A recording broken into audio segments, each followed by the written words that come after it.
नज़दीकी ढाबे पर खाना खाने के बाद हमने गाड़ी स्टार्ट की और आगे निकल पड़े।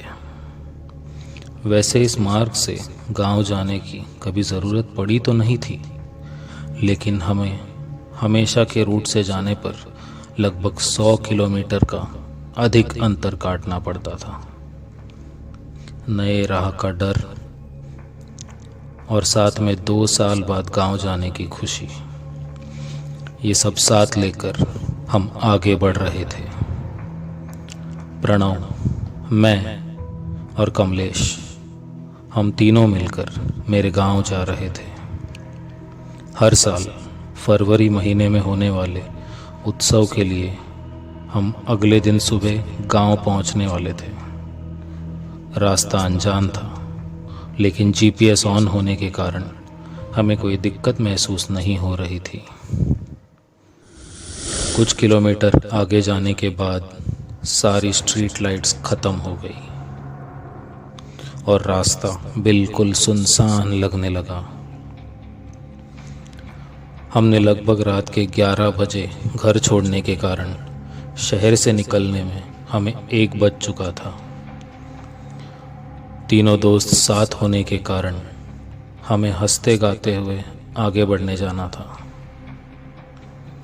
रात को 2:30 बजे के करीब रास्ते पर गाड़ियाँ कम दिखाई देने लगी और फ़ोन का नेटवर्क जा चुका था।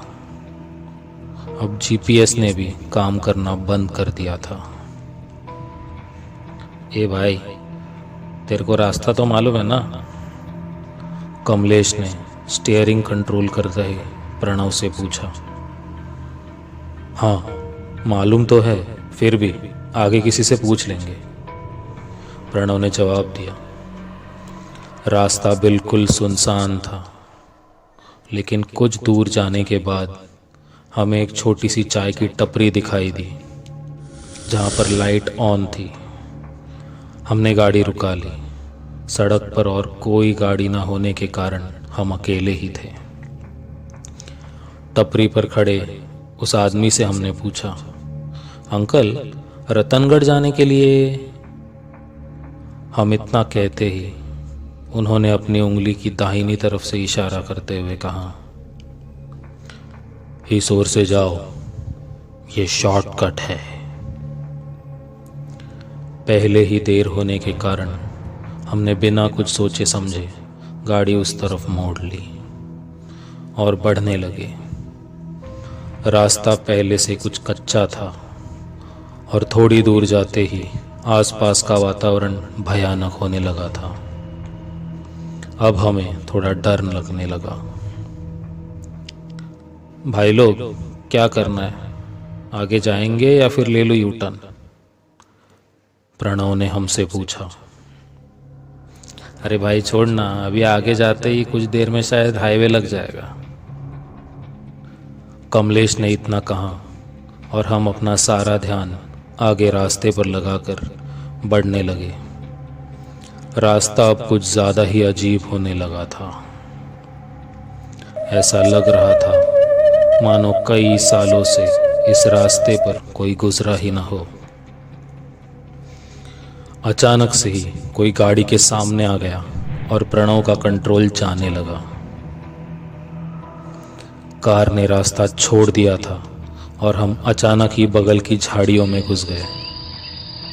गाड़ी अचानक रुक गई और कुछ समय के लिए हम बेहोश हो गए। होश आते ही मैंने आसपास नजर दौड़ाई और मेरे होश ही उड़ गए। प्रणव, कमलेश, उठो, हम तो समंदर के किनारे आ गए यार। हम तीनों काफी डर गए थे। हम कहाँ थे हमें कुछ पता नहीं था, लेकिन वहां से निकलना बहुत जरूरी था। प्रणव ने स्टार्टर दिया, लेकिन गाड़ी कहीं फंस गई थी। वहां अजीबोगरीब तरीके से आवाजें आ रही थी। चारों ओर फैली हुई चांदनी में चमकता हुआ समंदर का पानी और हर ओर शांति ही शांति।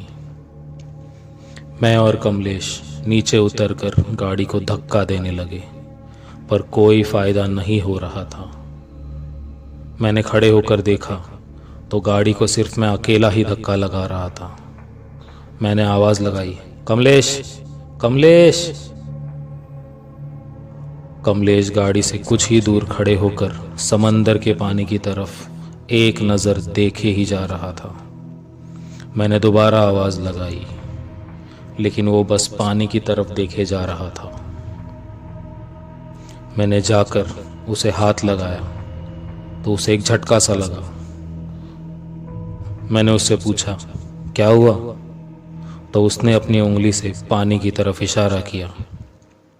उसी वक्त प्रणव ने आवाज लगाई, हे भाई लोग, जल्दी गाड़ी में आकर बैठ जाओ। मैंने पानी की तरफ देखा तो मेरे पैरों तले से जमीन ही खिसक गई।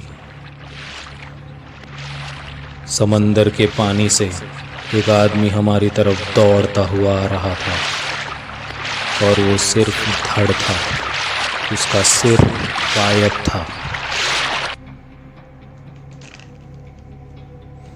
मैं और कमलेश दौड़ते हुए आकर गाड़ी में बैठ गए। गाड़ी भी स्टार्ट हो गई। प्रणव को वो आदमी साइड मिरर से हमारी गाड़ी की तरफ दौड़ता हुआ आते हुए साफ दिखाई दे रहा था। हमने तुरंत गाड़ी रोड पर ले ली और आए हुए कच्चे रास्ते पर ही वापस जाने लगे। हमने आखिरकार चैन की सांस ली। रुक, वापस जाके उस टपरी वाले की खटिया ही खड़ी करते, प्रणव ने गुस्से में आकर कहा। मैंने बैक व्यू मिरर में कमलेश की तरफ देखा तो वो पसीने से लथपथ हो गया था और उसकी नज़र में एक अजीब सी घबराहट दिखाई दे रही थी। मैंने ज़्यादा ध्यान नहीं दिया। बीते हुए वाक्य से कमलेश पूरी तरह से डिस्टर्ब हो चुका था।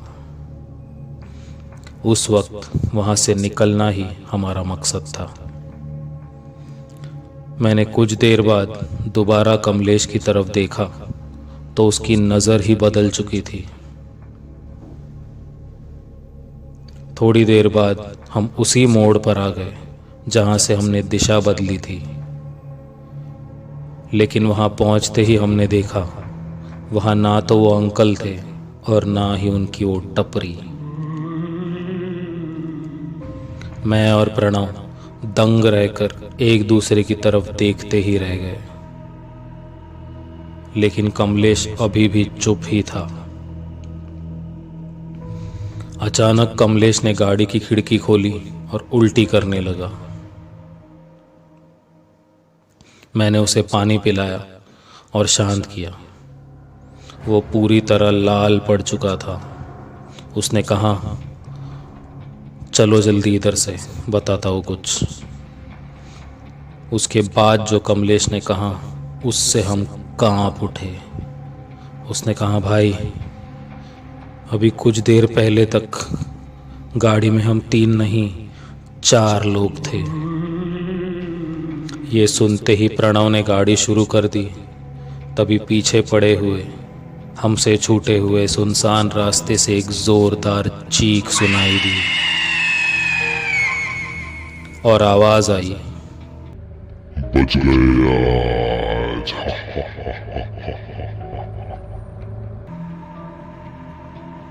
वो शॉर्टकट हमारी जिंदगी का आखिरी शॉर्टकट साबित हो सकता था।